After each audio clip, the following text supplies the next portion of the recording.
has a gunner seat?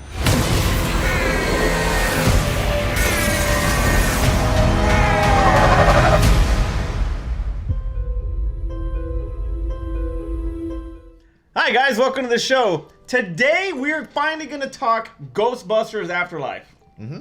It's been a freaking, it's been a while. It's been a while. But we have to do this. Yeah, we figured that by now you guys should have seen it now, so we can talk all the spoilers we want. This whole thing. So yeah, even though Art hasn't seen it yet, but we're gonna do it anyway. Cover your ears. Cover your ears. Earmuffs, boy. All right, here we go. Let's get into it. So when we do our reviews, we just want to talk about the goods, the bads, throw little fun facts at you, and then hey, let y'all decide on whether or not you agree with us. Similar to the You Don't Hate, but not as detailed as the You Don't Hate. Yeah. No. Yeah. Yeah. Okay, let's just start with the goods. Terrence, give me your goods. All right. So for Ghostbusters Afterlife. The goods about this is that when the trailer they kind of set this up is that the children were finding some old Ghostbuster artifacts left over from from our known Ghostbusters, and they're kind of figuring out how to use it and being introduced to this whole world, this paranormal world in existence. The movie actually plays out a little bit differently. They kind of deal with a family who's related, which they don't really even specify until later in the film, related to Egon Spengler taking over his house after he's passed away from unforeseen, potentially ghost consequences. They come in, once again, the kids are kind of finding some of the lost artifacts and then uncovering a bigger plot that is a familiar character is now back on the scene, and they'll have to deal with it in order to kind of save the day. So that's basically the plot of the Ghostbusters Afterlife. We're going to go into more detail in regards to what the movie was really about. But as a setup, from the trailer, I wasn't I wasn't expecting too much about it because I really didn't like this little kids kind of finding the stuff. I felt like it was making it too much of a family film to kind of make little kids be in it. But seeing it play out in the actual movie, I got it. I understood it better. So I really did enjoy the plot. Okay, so you were good with all of that. Okay, so I was good with that as well. I like that even in the trailer they were really vague on what it's about. Yeah, and that was probably the better thing, because if they'd have told me about it, I'd have been like, okay. But seeing it unfold, it was like you got all of the elements that came with it. It made it work. So it was very nostalgic, but it played the nostalgia the right way. It did not force it on you. There's a lot of reviews. It didn't force awaken it on you? No, this is basically the Ghost Awakens. Yes, it is. But we'll talk about that later. But when you're looking at how vague it is and how they're kind of like that slow build, that's what I liked about it. Yeah. I liked the slow build of it. It did not put anything in your face. And what I was gonna say was, there's a lot of reviews out there that say that the nostalgia was like they were force feeding you the nostalgia. I don't really see it that way. No, I think it was. I didn't see it that way at all. I think when they gave you the nostalgia of it, it was only for the people who remembered the original films. I felt like they spent a lot of time getting you to buy in on these characters. Aside from the mom, I felt like they lace character development was done with the mom, and as like for the brother and sister, I thought the mom's bitterness was a little too much. Maybe that's what it was, and it was like the brother and sister. They gave you the character development with them, and them being being in a new town and having to adjust. I felt like the Paul Rudd's character as a teacher, you kind of got to understand who he was. The mom was the only one I kind of felt out of place with. But I felt like they did so much with that, and then they kept sprinkling in. I feel like there were more Easter eggs than just saying like, hey, remember this, remember this, remember this. It was only for the people that actually truly paid attention and seen Ghostbusters multiple times that you were going to pick up on these things. So the pacing of the new characters, the focus on what they were going through, and their transition, and all of this newness that they got going on, because they're basically homeless, and the only thing that they have is this inheritance. And by the way, I want to talk about white privilege. Hey, we got evicted for our house, but we have this whole house that's already paid for.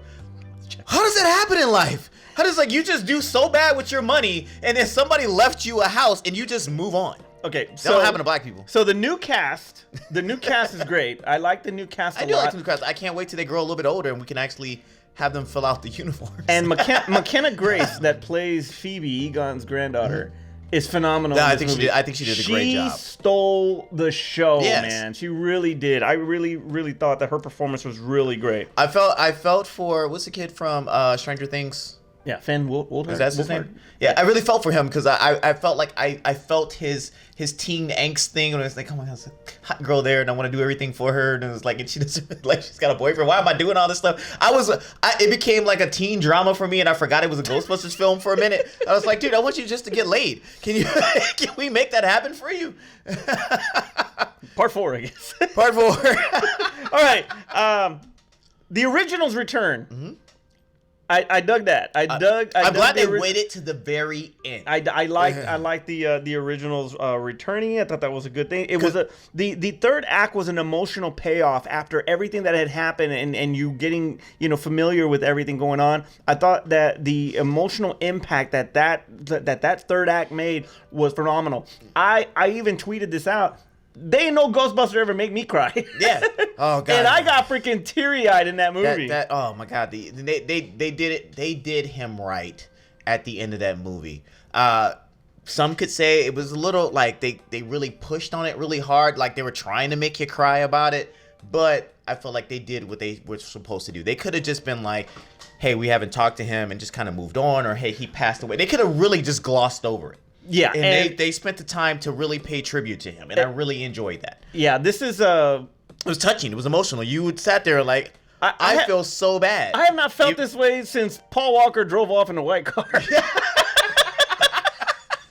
They Fast and Furious. Yeah, they Fast and Furious. They're gonna have what? Wiz Khalifa? Who was? Where was it? Where was Wiz Khalifa on the soundtrack for this one? Yeah. That's what I got on that one. All right. Special effects were freaking fantastic. Yeah, okay, so when I first saw the trailer, what is this, the goober thing? What was the ghost, the one that was the metal munching one? Munster. Okay, Munster. Yeah. So I saw the effects on that and I was like, oh, if the ghosts look like this is dumb. This is back, I was thinking back to Haunted Mansion thing, like with the last Ghostbuster film. But I realized that was just a character design for that one creature, and the rest of the ghosts, some of them were practical effects, some of them they just sprinkled in some CGI, and it really, really worked, and I was very, very happy. Almost the way I was happy with Mortal Kombat, because I thought the garbage CGI they showed for Reptile in the trailer almost made me not want to see the film. But when I saw the film and I saw that they did better CGI on him in the actual film, sometimes when you're still working on stuff, don't show it in the trailer because it'll turn people off. But I love what they did with the ghost in this. Okay. Obviously, we talked about Harold Ramis. Right. He was front and center in it. I love that part about it. Jason Reitman's approach to the continuity. That's right, because Ivan didn't do this, right? Okay. Yeah, his son did it. His approach to the continuity, I liked how he did it. He did not go all these years later on the Ghostbusters themselves. Mm-hmm. He kind of like sprinkled it a little bit, and then paid it off at the end. Yeah. It was more of a dramedy. I thought it was more of a dramedy than a comedy. So yeah, because it wasn't joke. I feel like the first Ghostbuster was like they were just nailing jokes left and right. It was a greatly written script in the first one. This one they really wanted to focus. Like I said, it was more character development in this film because they really wanted you to buy in on these characters and not just say, here's new people, we're gonna move on, and then show you the old Ghostbuster cast and let the whole Ghostbuster. They didn't Force Awakens where they're like, hey, here's the old cast, let's let them make this movie work. This one, they really got you to buy in on these particular characters before they really gave you the old characters. So another thing I really enjoyed about it was the Ecto-1's gunner seat. That was great, and I was like, I don't even remember that from the cartoon. I feel like it was from the cartoon. It was okay. That's where they got it from. They got it from the cartoon. So is the cartoon canon then? I guess so. I guess so.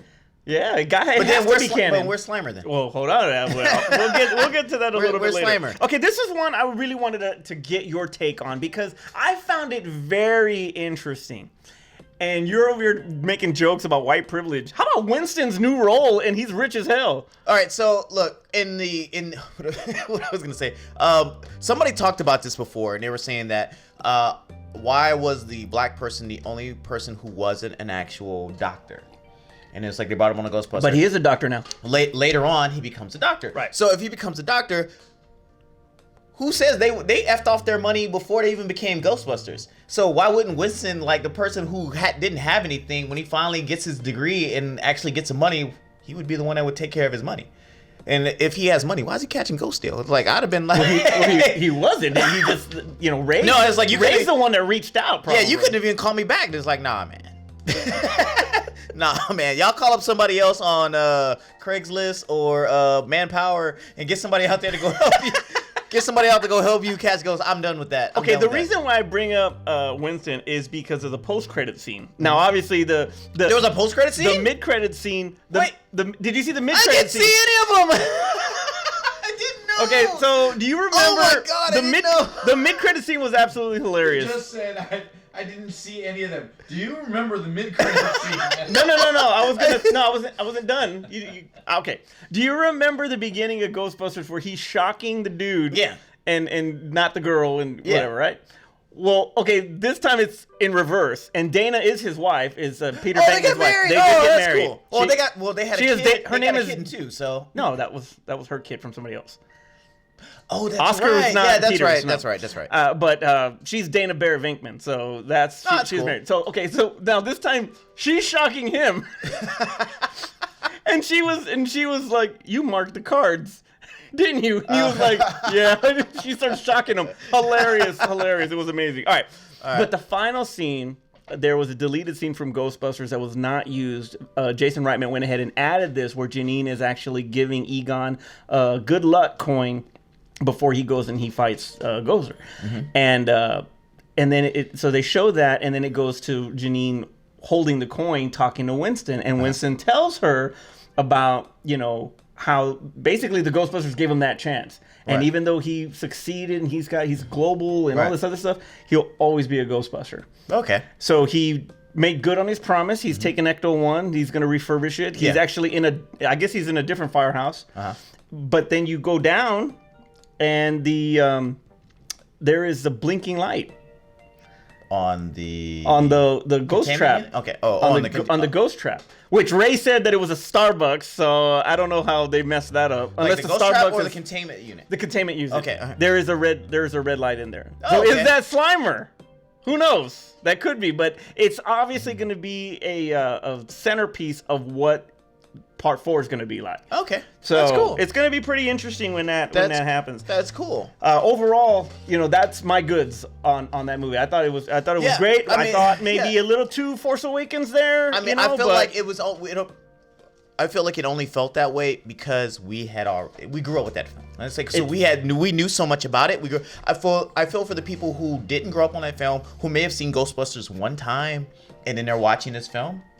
I feel like most of that stuff's gonna fly over their head, and they won't feel like it's been like thrown in their face. Everybody that reviewed the film were older people. When Ghostbusters 2 is Ghostbusters Afterlife is Force Awakens, and Ghostbusters 2 is officially Rocky 3 because nobody talks about Ghostbusters 2 in this. What's up? All right, here we go. Why don't you give me your bads on Ghostbusters Afterlife? The bads.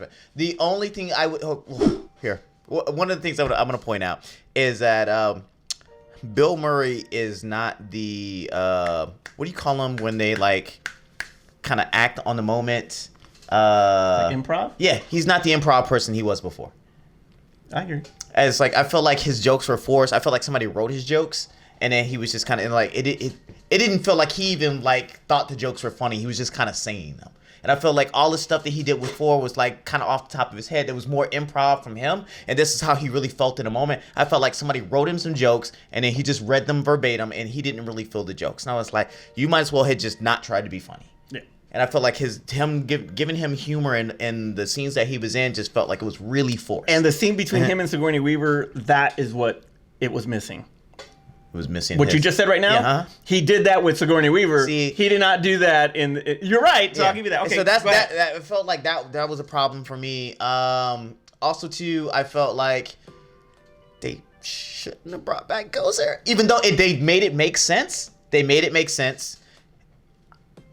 Maybe if they'd have brought back Vigo, I would have been like, maybe. But they brought back Gozer. Is Peter McNichol coming back? It felt like they were Force Awakening this, and it was like, thank you. But we call it Force Awakening because it was the third Death Star.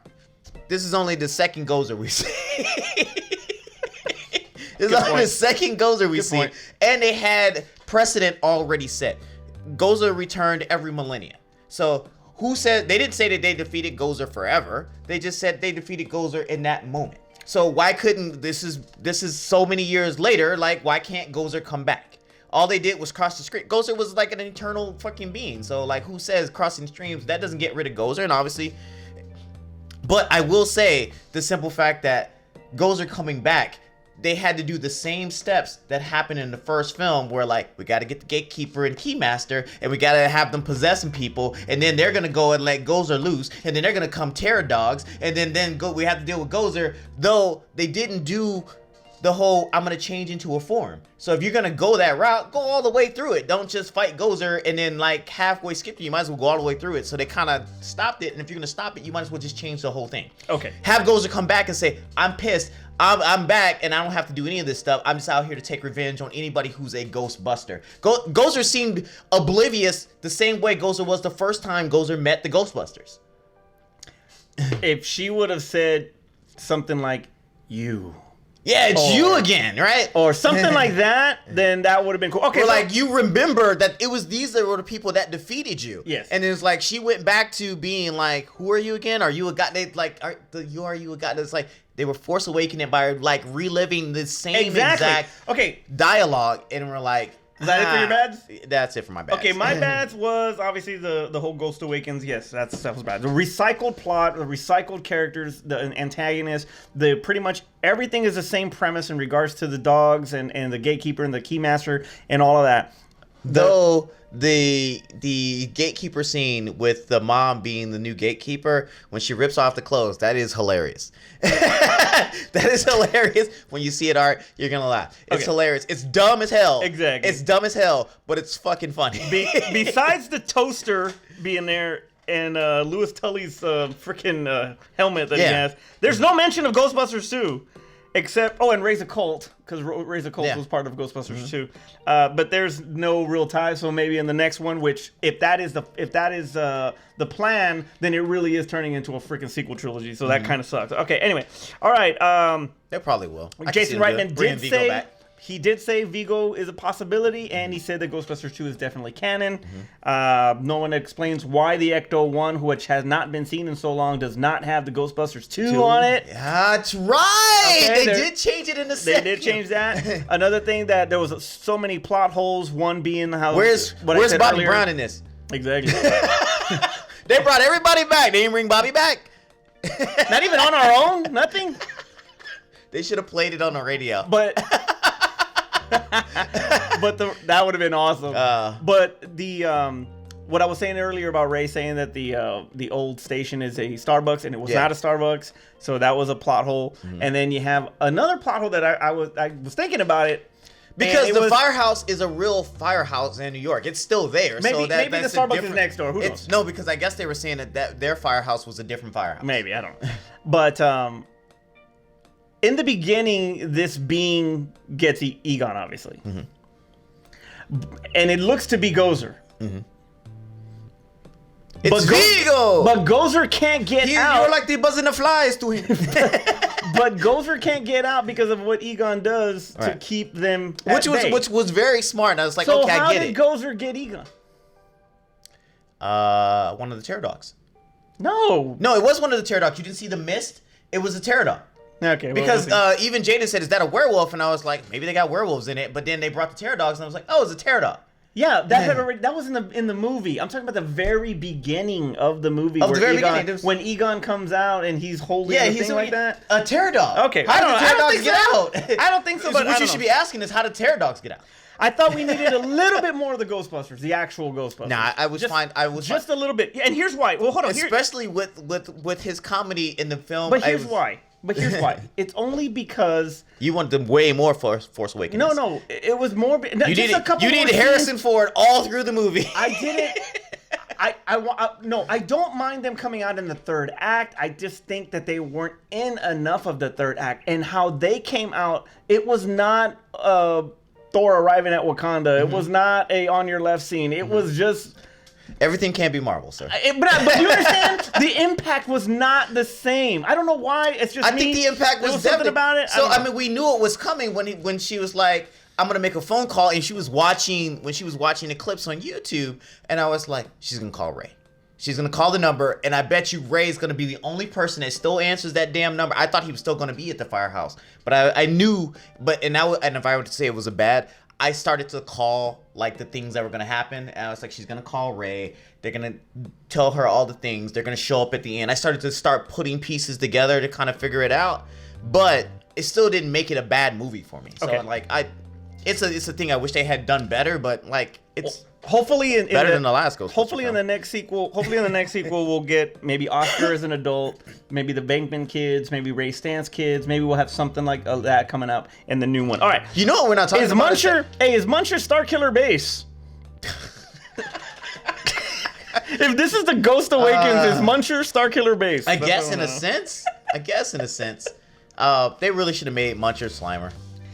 They really should have made some Muncher Slimer. And that was my final bad. Yeah, there was no Slimer in it. They really should have made Muncher Slimer and just said, like, because Slimer never got captured. Slimer was always around. I mean, even at the end of 1, when he was captured, he got away. But he got out of part 2 because he was the one driving the boat. Yeah, so, like, he's always been around. So it would have made more sense to just make that Slimer. And I was like, I don't know why they didn't make him Slimer. Exactly.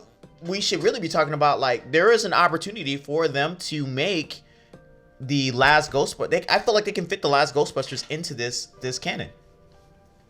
Oh well, I mean, if we tweak it a little bit, are you talking about dimensions here? Yeah. If you're talking dimensions, now we're no. Not you dimensions. said not to bring up Marvel. No, not multiverse. Not to mention, it's like maybe they don't like they started their whole Ghostbuster thing and they didn't realize the past. No. The only way to work like, is who else if there's is fighting? Dimensions. If there's dimensions, that's I mean, the I only know way the to ghosts have gone down, but I feel like they could have. Well. All right, here we go. Because I want Chris Hemsworth back. That's why. That you're bad? That you're good? You're done? No, I'm done. All right, so let's talk about some fun facts. Obviously, we brought up Ecto 1 and the Gunner seat. That was pretty awesome. Mm-hmm. Paul Rudd chose this movie instead of Halloween Kills. He made a good decision. I think he made a good decision because I don't think that I could have seen. I don't think I could have taken Paul Rudd hit in the head with a bat. Yeah. Well, look, how Tommy Doyle died in Kills. I could not see him constantly saying "evil dies tonight" and getting hit in the head with a bat. Oh, he's supposed to play that character. He's Tommy Doyle from Part 6. Remember? Oh, is he? Paul Rudd played Tommy Doyle in Curse of Michael Myers. Your favorite? And he was actually interested in doing it, but he chose this, and I'm glad he chose this one. That would have made a better connection, though. This one's for you. All right, this was made because of the poor reaction to the 2016 version. Mm-hmm. Ernie Hudson says that if the girls were the daughters of the original Ghostbusters, that would have made more sense. That would have been better for that movie. We would have accepted it better. Yeah. Hook and Ladder 8 Firehouse still has the Ghostbusters 2 sign hanging inside. Oh, really? Yeah, I didn't go in it when I saw it. I didn't go inside, but I was like, "Hey, look, Ghostbusters!" This movie exceeded expectation, grossing $44 million worldwide, 115. Yeah, that's pretty good. Not bad. I'm glad. The cast wasn't that big, and everybody that could have asked for money only showed up for like 5 minutes of footage. So, and I really strongly believe that if Vigo does show up, then this is just a sequel trilogy. You're buzzing the flies too. Then we need Peter McNichol back. Terrence, take us home. That'd be great. Hey, we really enjoyed this film. Please tell us how you feel about it in the comments below. Please write as much detail as you want about it. We're beyond spoiler point, so I don't care what you guys write in the comments. Don't really care. You should have seen it by now. Art. I feel bad for Art. If this is the first time that you're watching the film, I mean, Art doesn't need to see it now. Or film, right? Sorry. First time you're watching the show. I got confused. I was thinking about Art. So make sure you subscribe as well as click the notification button so that all the other reviews that we do on the channel. We're going to try to do these more often when we actually see movies around here. Yeah. Art. Also, too, make sure you go to our Teespring so that way you can buy some merch. Manny is being all nice and like fly over here, as the kids would say, wearing our merch. I'm lit as they look at my fit. There you go. I still cringe every time I watch that part of the video. God, I can't believe I said that. Or just give us money and go to Patreon. Go to our Patreon and give us anywhere from $1 on up, so that way we could just have money. Oh, man. There you go. Hey, overall, I love this movie. So, I mean, I thought there was some things. I'm excited about it. It's not great. It's good. It's not great. So, hey, leave in the comments below. Hey, 2016 was not good. Except for Chris Hemsworth. Except for Chris Hemsworth and Kristen Wiig. For Art over here, doing absolutely nothing, and Aspen and Carla, wherever the hell they're at, I'm Manny. I'm Terrence. And we'll see you next time. You should have made Kristen Wiig the mom. And who are you going to call? Oh, my God. Kristen Wiig should have been a mom in this one. That would have been awesome. That would have been awesome. Bye. Guys, you're still with us? Great. I know it's the end of the year, and I know you guys are in the holiday spirit, the spirit of giving. right? So we're asking you to give us money. So if you look down below, you'll see where it says patreon.com/thegoods. Right there is if you have an excess amount of cash laying around. If you have not bought enough Christmas presents and you're wondering, who else can I bring joy to this year? Us. That's who you can bring joy to. Have you ever looked at us and you're like, man, they should get a better camera? You're right, because we don't have enough money to. You can help us do that. Patreon.com/thegoods. Help us out. We'd appreciate it. And you can be a part of the goods yourself.